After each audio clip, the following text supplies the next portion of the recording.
প্রিয় দর্শক, পশ্চিমবঙ্গ রাজ্য চালু করেছেন নতুন প্রকল্প যজ্ঞশ্রী প্রকল্প। কি কি সুবিধা পাবেন, কিভাবে আবেদন করবেন, দেখুন বিস্তারিত ভিডিও। এবং আমার এই চ্যানেলটাকে সাবস্ক্রাইব এবং লাইক অবশ্যই করবেন নিত্য নতুন আপডেট পাওয়ার জন্য। তাহলে চলো দেখা যাক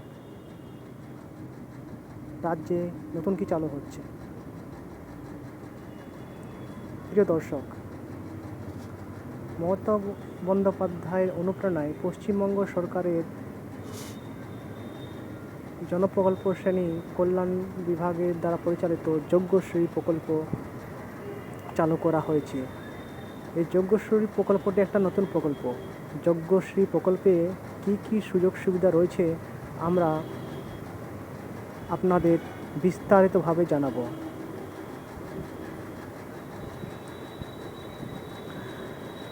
পশ্চিমবঙ্গে চালু হলো যজ্ঞশ্রী প্রকল্প।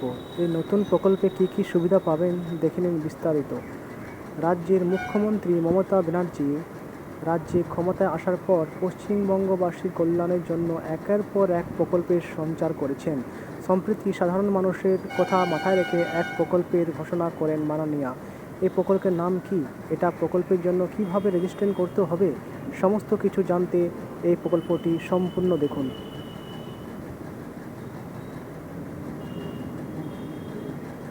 এই যজ্ঞশ্রী প্রকল্পের সুবিধাগুলি কি কি দেখা যাক।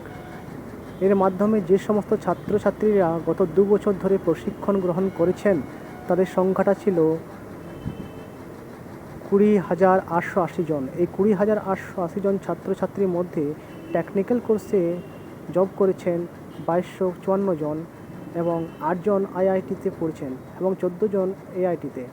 এই বছর থেকে পশ্চিমবঙ্গ জুড়ে প্রায় 50টি কেন্দ্র 201 তপশিলি জাতি ও আদিবাসী ছাত্রছাত্রী এই প্রকল্পের মাধ্যমে প্রশিক্ষণ পাবে। তবে টেকনিক্যাল কোর্সের প্রশিক্ষণের পাশাপাশি ছাত্রছাত্রীরা বিভিন্ন সরকারি চাকরির জন্য প্রশিক্ষণ, যেমন রেল, পোস্ট অফিস, পুলিশ, সামরিক ও আধা সামরিক বাহিনী প্রভৃতি। কিভাবে আবেদন করবেন না, যজ্ঞশ্রী প্রকল্পের মাধ্যমে প্রশিক্ষণের জন্য অনলাইনে আবেদন করতে পারবেন। Online website